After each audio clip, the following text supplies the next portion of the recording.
Hey y'all, Camille here with the Capitol Report. I have another quick update on the budget for you. Last week when I left you, I had mentioned the governor had vetoed about $4.4 million worth of cuts that had been approved by the legislature in the last moments of the special session. Well, last week there was talk that the Republican House leadership was planning to override the governor's vetoes. However, 2/3 of each chamber would be needed for the override to pass. Even Speaker Taylor Barra did not have much faith that the override would pass. Last Wednesday, Representative Cameron Henry came to the floor as the sponsor of House Bill 122, the bill that outlined the cuts in question, and the one that the governor vetoed a portion of. Henry explained that this is all a process. So, as the bill moves through the committee to the House floor, information may develop in between the committee and the floor that changes how a bill can be perceived. The same thing can happen through the process in the Senate. Henry continued by stating that when the bill left the legislature, 101 representatives thought the cuts were a good idea, and at some point in between that time, more information was discovered, and by the time the bill reached the governor, he thought it was best to veto 5 items to keep the state agencies in question functional. However, because just as in any other part of this process, more information developed, and the governor reinstated a portion of what he originally vetoed, he believed the agencies could sustain more than they initially thought. So, while the governor's team was working on those numbers, Representative Cameron Henry asked that the body vote to sustain the governor's veto. And with 98 yeas and 1 nay, the veto was sustained. To close out the budget discussion, last Thursday, the governor tied up most of the questions about this fiscal year's shortfall with a declaration that the Department of Health and Hospitals was in the best position to handle the impact of the cuts and will bear all 70 million of them. With that, the gap should be closed for this fiscal year.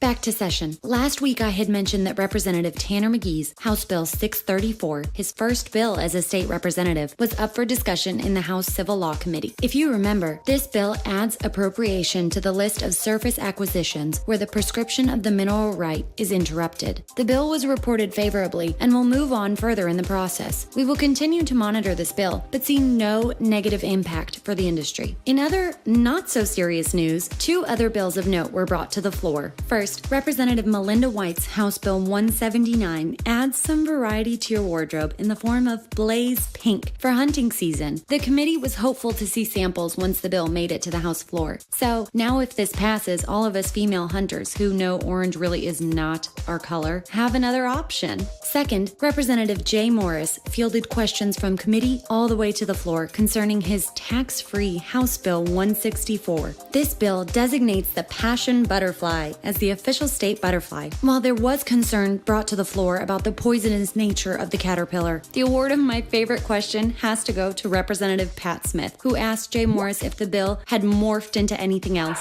Alright, let's get back on track. While there is no legislation pertinent to the industry to be discussed this week, I wanted to go over with you a package of bills introduced by Representative Jim Morris, a Republican from Oil City, that will be very important for our industry as this session moves forward. Representative Morris is working hard to protect the small operators throughout Louisiana, who are especially hurting right now. His first bill, House Bill 451, intends to decrease the fees collected by the Office of Conservation that were increased by the legislature last year. Representative Morris's next 2 bills, House Bill 632 and House Bill 819, are a part of his bill package to address the changes in financial security regulations passed by the Office of Conservation last year. This has a large impact on our industry, and we will continue to work with Representative Jim Morris, Representative Terry Brown, and others on the issue to try and find a solution for our industry. To wrap up, I wanted to give a huge shout out to all of our viewers. Last week's video alone racked up over 40 hours of viewing with over 1,500 viewers. Thank you so much for all of the support and the concern you've shown for your state's legislative process and the oil and gas industry. Don't forget, as we continue this year's regular session, make sure you keep an eye out for news on the oil and gas industry and the 2016 legislative session right here. And please continue to share this video with your colleagues and friends.